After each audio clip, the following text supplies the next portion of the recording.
let me back up just a second here in saying that, one of the things that I loved, or that I always regretted, what I always regretted when I was studying American history is that I didn't live in some of these other time periods, like, for example, 1775, 1776. I always wanted to meet a real American hero. Men like George Washington and John Adams and all of these things. I mean, we have a lot of good reason to be proud of our heritage, proud of these men who gave up everything just so that they could be free. Always regretted that I never got to meet a real American hero. Well, all of that changed about 3 months ago when I went to Washington, D.C. To cover the anniversary of the 40th reunion, or the 40th anniversary, the reunion of the 40th anniversary, sorry, like I said, I'm half asleep, of the attack on the USS Liberty. As I said, when I first came across this story about the Liberty, I thought this cannot be true. There's no way that an American ship was attacked, that 34 of those sailors were killed, and we didn't hear about this. We know more about the USS Cole than we do about the USS Liberty. Anyway, as I said, a few months ago, I had the honor and the privilege of being invited by the USS Liberty Veterans Association to go and to commemorate with them the 40th anniversary of the day on which the State of Israel attacked this unarmed ship and killed 34 of our fellow Americans. And so what I would like to do now is to introduce to all of you a real American hero we have with us tonight. We have Phil Tourney, who is a survivor of the attack on the USS Liberty. And I would ask all of you to stand and to give him a real American hero's welcome.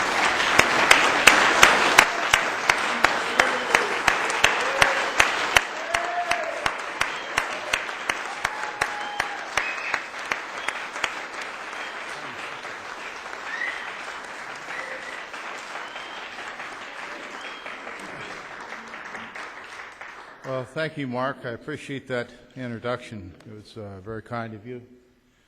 And I want to say, first of all, before I get into the Liberty story, I've been to quite a few of these events around the country, and I am very honored and pleased to be with all of you today, which I consider the backbone of our country, American patriots that do care about our country and what's happening to it.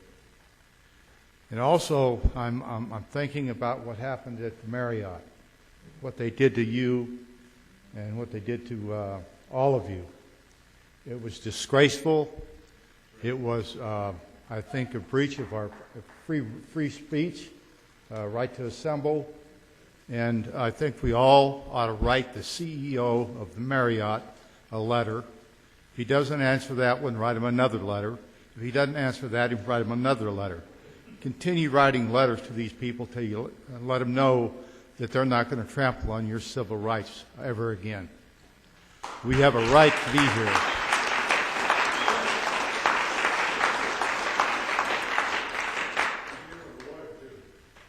Right, get somebody.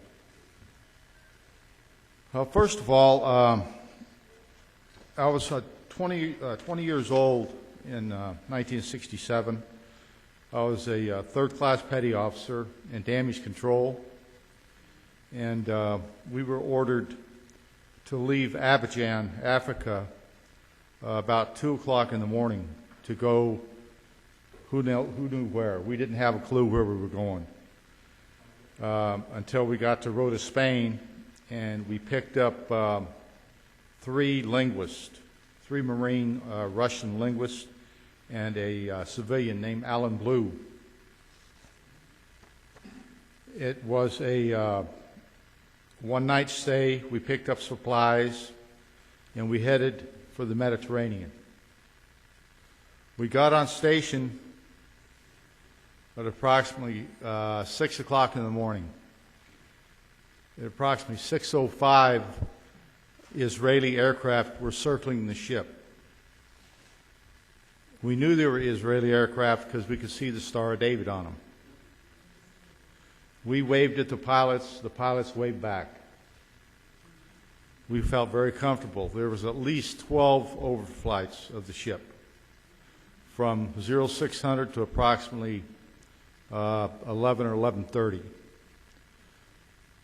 Our intercept operators on the ship picked up information from the Israelis notifying their base in Haifa that this was an American ship, and they identified it as Liberty, AGTR-5, an American ship. And this was passed on and picked up by listening bases in Beirut, Lebanon, at the American Embassy. It was picked up in Vietnam, believe it or not. It was picked up in Greece. That the Israelis themselves identified us as American. They put us on their war table as an American ship. We were in international waters, 12.5 miles off the coast of the Sinai. At approximately 1 o'clock, we had a general quarters drill, which is a drill to test our skills for, at that time, it was a chemical drill. We were in chemical suits, and it was hot, believe me. It was a hot day. And the sky was clear. The flag was flying. No obstructions. We knew had been identified, and the only word we had, would be the Arabs. We thought that would be the only people, but we knew our good friends, the Israelis, were there. If anything happened, we knew we were protected. Before we got into the area, by the way, the captain did ask for a destroyer escort because we were going into a war zone. But we were in international waters. They refused him. They told him that you're flying an American ensign. The Israelis know you're there. Don't worry about it. We secured from general quarters about 10 minutes to 2. I went up on the forward gun mount. The sound-powered phones weren't working, and I was the damage control officer of the forward repair party. So I went to the CIC where the guys to take care of that, and they sent a guy up there by the name of David Skolak to repair the sound-powered phones. Now we were in condition 3, readiness. This means we had 4 50 caliber machine guns on the ship, and they were all manned because of condition 3. We could see on the land black smoke and fires and bombs and things going off. And then at 2 o'clock, the attack started. It started with 3 French Mirage jets. They hit every single antenna on that ship, operating antenna. There were 40 of them. And now this ship was the most sophisticated ship in the world for telecommunications. They hit every antenna on the ship, and we couldn't get a word out to anybody for about 10 minutes. Terry Haldebardier jerry-rigged an antenna that had been shut down. The tuner had been shut down. These guys were shooting at us with heat-seeking missiles. And they took out first all the antennas. They took out the captain's gig. They took out the whale boat. And they took out 99% of our life rafts. This attack lasted about as long as the attack on Pearl Harbor. There were over 820 rocket and cannon holes in the ship. There were approximately 5,000 50 caliber armor-piercing bullets in the ship. And they also fired napalm at us. They dropped napalm on the bridge of the ship. As we were trying to get the dead and the wounded off the decks, they would fire at us. The crew of 294, there was 172 wounded, 34 killed, and since then, probably 50 or 60 of those have passed from their wounds. About 15 minutes into the attack, we got a word out to the Sixth Fleet. We were under attack by unknown jet aircraft. They had colored their planes and marked out the Star of David. There was no markings on these planes. We didn't know who was attacking us. And we called the USS Saratoga and the USS America. Captain Tillawi launched immediately. Ready aircraft. Now, these were conventional aircraft. They weren't nuclear tipped, and they were on their way to help us. McNamara gets on the phone and says, "Send those planes back. Bring them back. Bring them back." Now, he said to in the war room, "We're not going to attack our ally Israel." Now, we didn't know who was attacking us, because they were unmarked planes. How did they know who was attacking us? The USS America sent aircraft out of their planes, off their aircraft carrier. They were nuclear tipped. They were going to incinerate Egypt. McNamara, again, he called those planes back.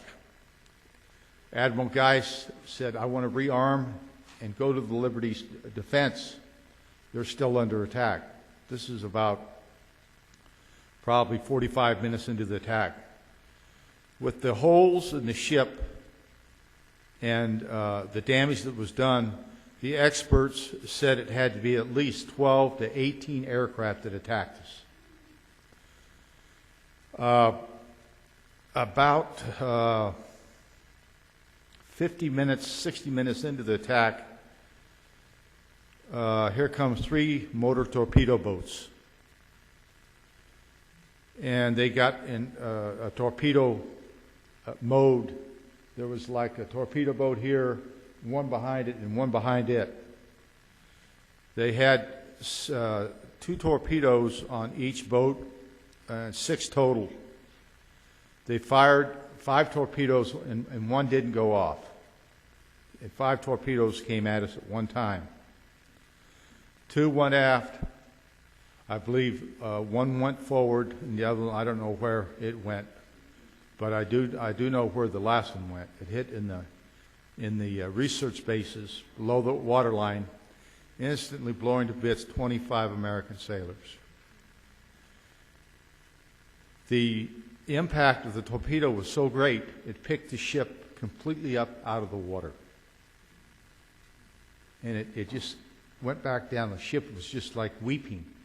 It was hurt so bad. We started listing and listing and listing, and I thought the ship was going to roll over. But it didn't.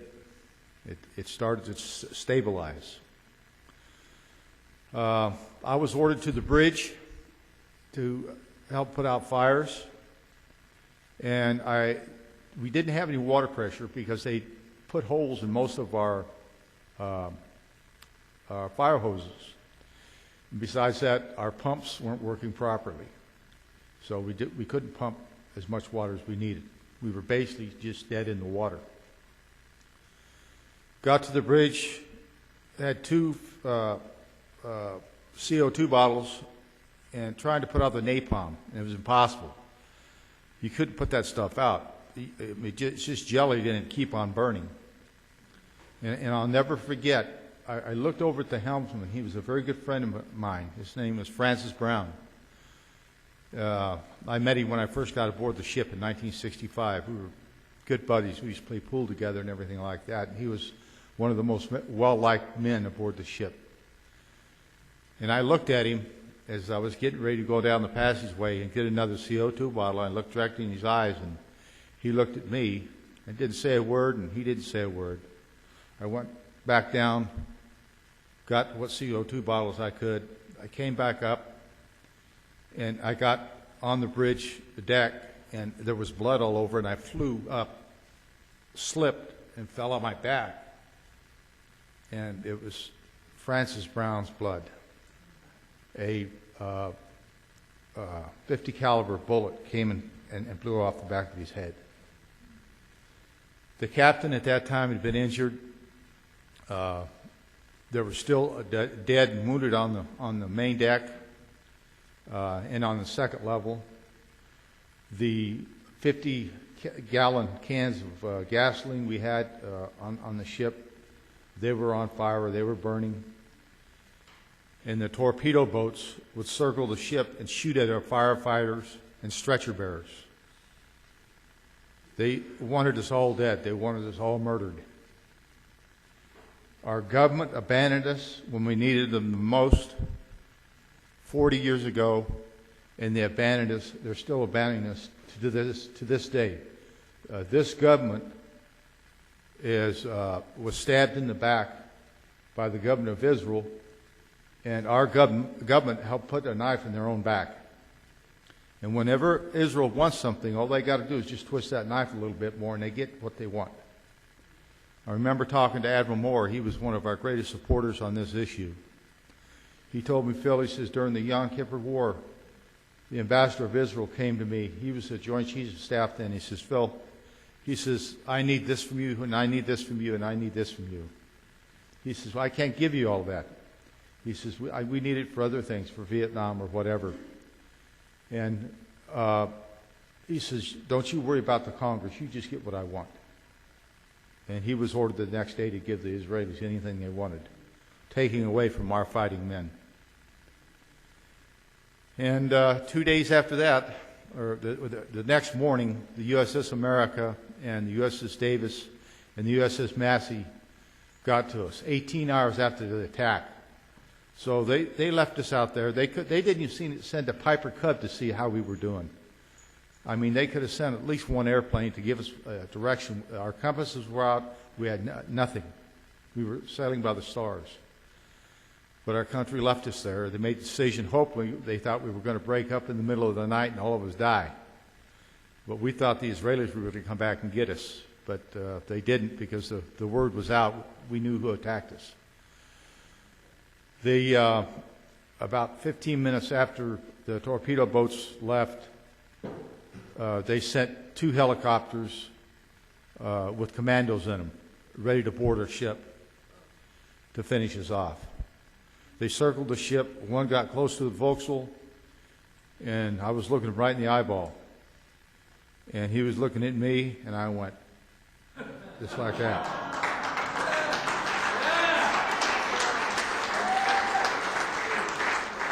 And he replied with the same finger. But they did not board our ship. Like I say, the next day the Massey came by, the Davis came by. They got the dead and the wounded off, and the most seriously wounded. So they said, go to Malta, which was a 7-day trip from where we were to Malta, and they could have sent us to Crete, but it was only 3 days. Why they did that, I don't know. But the USS Papago was behind us, a fleet tug, and they were picking up papers, pieces of bodies. There were 6 bodies that floated out they never did find. And there was a mass grave in Arlington honoring their sacrifice. I was ordered by an Admiral Kidd when he came aboard our ship. I told him what he did. He got 4 or 5 of us in a group. He took off his stars. This was in sick bay at the time. I remember he threw them on the table. It was a stainless steel table, and it rang. And he says, you guys talk to me just like, I'm a regular sailor. Tell us what happened, what you saw. Did you see any markings? So on and so forth. We told him exactly what we saw.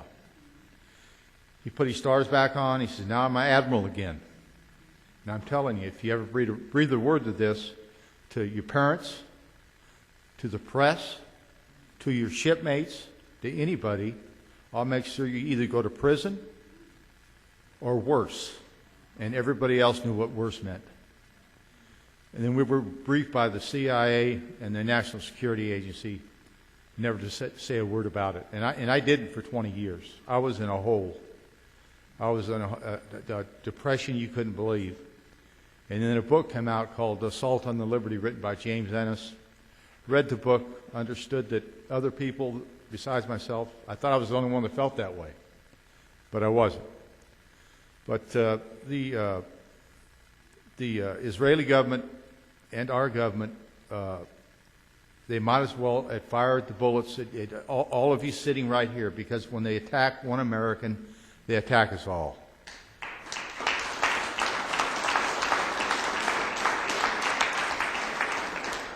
I have two sons. Bryce is my oldest son. He's in the United States Army Ranger Special Forces. My other son, Shane, he's in the United States Navy SEALs. Why they joined the military, I don't know, after what I told them. And I said, listen, the only people you're going to war for is Israel. And that's who you're going to be fighting for. And that's who you're going to be dying for.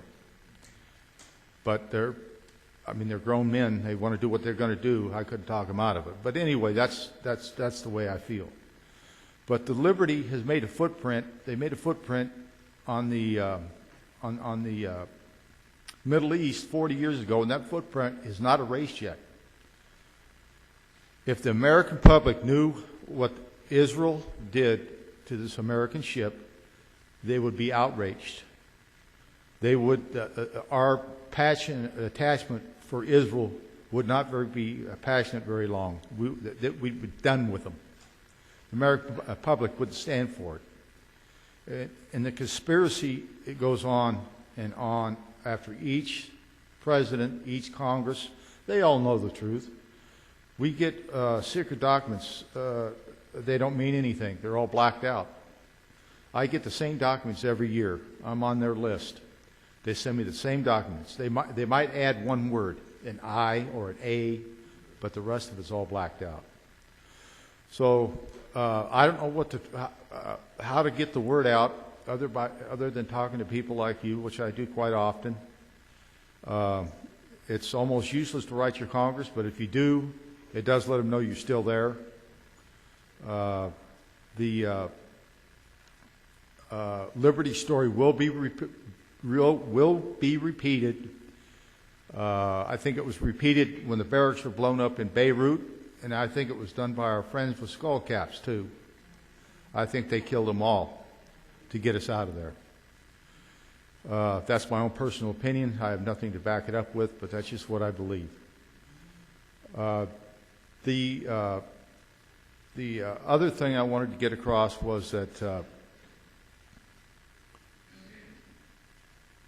the cover-up is probably what is going to break the back of Israel more than the attack, because the cover-up consists of the United States and Israel in conjunction as a conspiracy, and that's the only way we're going to take our country back is get the truth out. And I think the attack on our ship,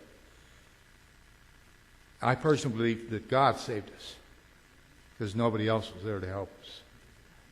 He held that ship up, and it was by all means supposed to sink. Every engineer, everybody we talked to said there's no way that ship should have made it, because it was broken all the way down to the keel. The keel was completely broken.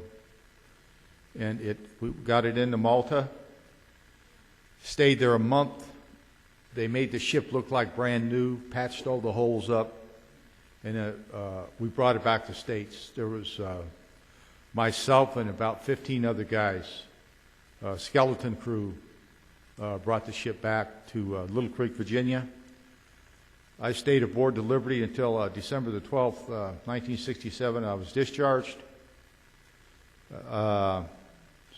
Stayed out of the Navy for about a year. I went back in for 2 more years, and I thought maybe that would change my attitude, but I couldn't take it anymore, so I got out. But that's basically it. It's a true story. They got by with cold-blooded murder, and nobody should get by with murder, not even Israel. and that's just the way it is. So if you have any questions, I'd like to answer a few questions. If not, I'll... Well, they wanted to sink us fast and blame it on Egypt. And we would be fighting in Iraq right now if we had sunk. Because Israel and the United States would have owned all the Middle East. The Russians wouldn't have gone against us on that one. I mean, the Russians were there and told us, you know, don't get involved in this. But you sink an American ship, the Egyptians sink an American ship, what are you going to do? What was the role of Admiral McCain? I'm sorry? What was the role of Admiral McCain? Very good question. Admiral McCain. I'm sorry? Oh, okay. Yes. What was the role of Admiral McCain? Well, he was our boss.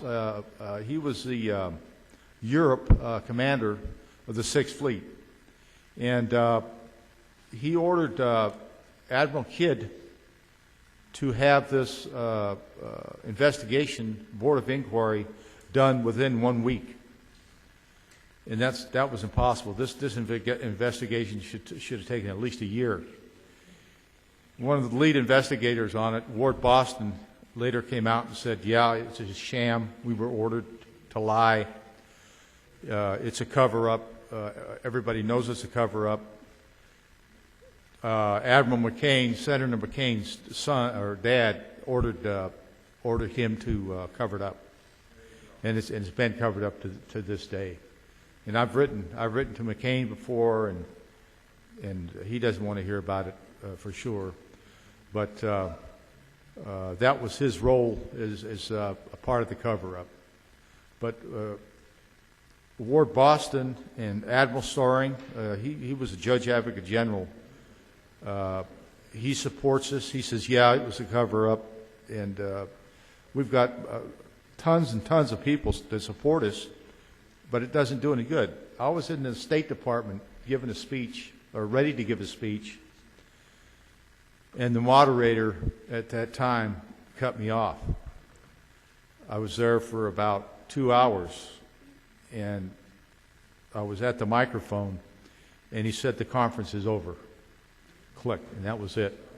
And that's when they had a State Department that said it was a mistaken identity. We've looked at this, and we've looked at this, and we've looked at this. At that time, I was the president of the association, and that's why I was there. But I've tried everything I know on God's green earth to get this story out, and so have the other survivors. And it's ruined many lives. It's destroyed a lot of lives, parents, brothers, aunts, uncles. It's a terrible situation. But if they get by it once, they'll get by with it again. Yes.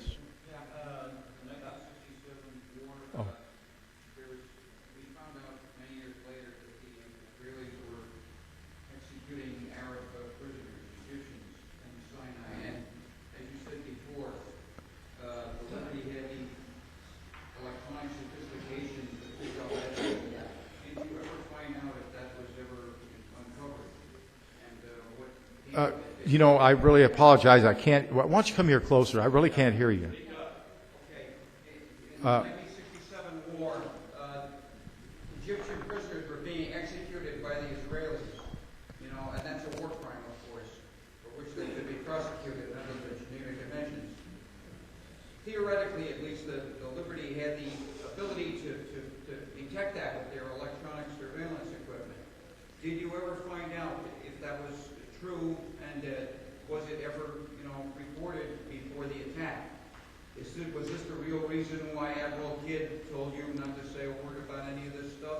Whatever came of that? There was no explanation ever made.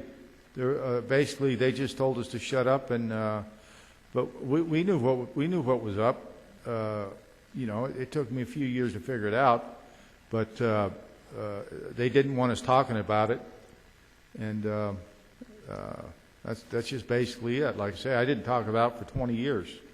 I was afraid to, and but it's just been a part of my life that I don't think that anybody should have to go through.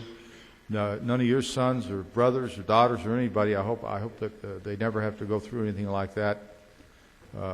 I was proud of my service in the Navy, and I still am. I'm not really proud of my country for what they did to us, though. Yeah, well, we're proud of you, Phil. Well, thank you. Thank you. Well, thank you very much.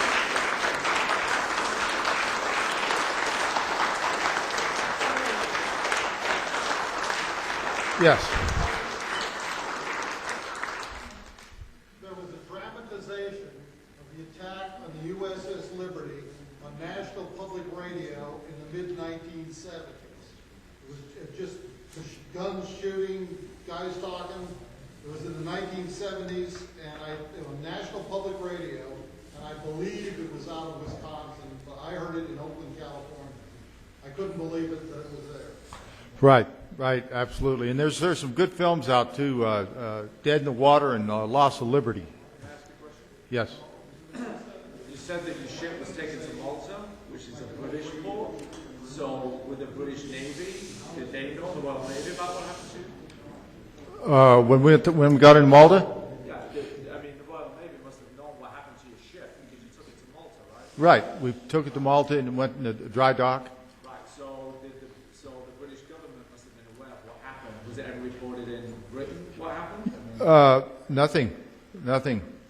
The only thing I remember doing with the Brits, we'd go to the bar and we'd fight each other. Did you win? We won a couple. But anyway, thank you, ladies and gentlemen, for your time. I appreciate it very much.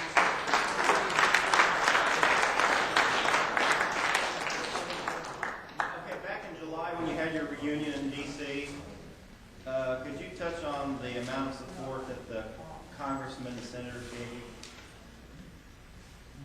The congressmen and senators never have given us any support. We were supposed to have a congressman there, but at the last minute he had something else he had to do. And his name escapes me right now, but he's running for president. What about Cynthia McKinney? Didn't she stick up for you? I'm sorry? Cynthia McKinney, didn't she? Cynthia McKinney, did she do anything? I'm sorry? Cynthia McKinney, Cynthia. Oh, yeah. She's Cynthia McKinney. She's a nice gal. I've talked to her several times. And she supported us, but she got voted out of office for supporting us, and then she got back into office, then she got voted out again. And a lot of Israeli money went into the other side to defeat her. But she's a real southern nice lady, and I've talked to her several times. Paul Finley. Pardon me? Paul Finley. Oh, yeah, Paul Finley. He's a good friend of mine. Did you know that on YouTube.com, on a website called Stranger Than Fiction, which suggests the Israeli involvement in 9/11, also has maybe a half-hour video about the attack on the Liberty? And when I saw it, in addition to like all these other hours of videos, I couldn't believe that this was true until I'm meeting you right now. Otherwise, I would have thought that was fake. Someone just, put it up. But it is on YouTube. It's called The Attack of the Liberty, Stranger Than Fiction. You'll see other videos. So Right. I'm very happy to meet you and know that the truth is coming out of the video. It is hard to believe. I know for a lot of people to believe it, but it is true. And you said you saw it on YouTube? Yeah, I've seen the same one. You mentioned Robert McNamara. Is there any truth to Lyndon Johnson saying, "I want that ship to go to the bottom"? McNamara and Johnson. In fact, Johnson said he didn't care if the whole ship sank and he lost all the sailors aboard. He was not going to embarrass his ally Israel. McNamara is 91 right now, and he has no recollection of the USS Liberty. He says he can't remember what happened that day. But there's recordings of him on tape ordering the jets back. And I might add that several of the pilots one off of the Saratoga. When they got out of their airplanes, they were so angry they took off their flight helmets and threw them on the deck, and one of them blew off the side and broke in half. Yes.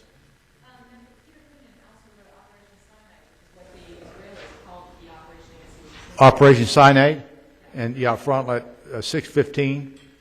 That was a, I understand, a backup plan that was hatched, I believe, by Russia or somebody in that area. It was a backup plan by the USS Amberjack. There was a sub there, by the way, too, an American sub that filmed it, that filmed the attack, the USS Amberjack, and they have that film, but nobody can get it. But anyway, I'll leave you guys alone. Has a question. Yes. This man has a question. Just want to say something on history. I'm sorry. Yes, just want to say that. In the year 2003, an American girl got killed. Her name is Rachel Corey, and she was killed deliberately by the Israeli army. And her parents ordered an investigation, and the congressman, the congressman and the Jewish lobby jumped in, and the whole thing ended up. So. I remember that. Yeah, she was still shot back, I believe. She was bulldozed. Oh, that's Yeah, and the Congress just Microphone. did the same thing that happened. Well, I guess we better go. I know it's late.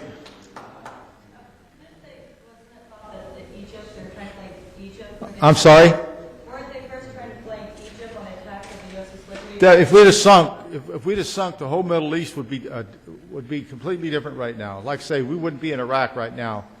Israel and the United States, we'd have Empire State Buildings over there. She said, didn't they try to blame Egypt? They would have. That was the plan. To sink us fast and blame it on somebody else. Thank you all very much.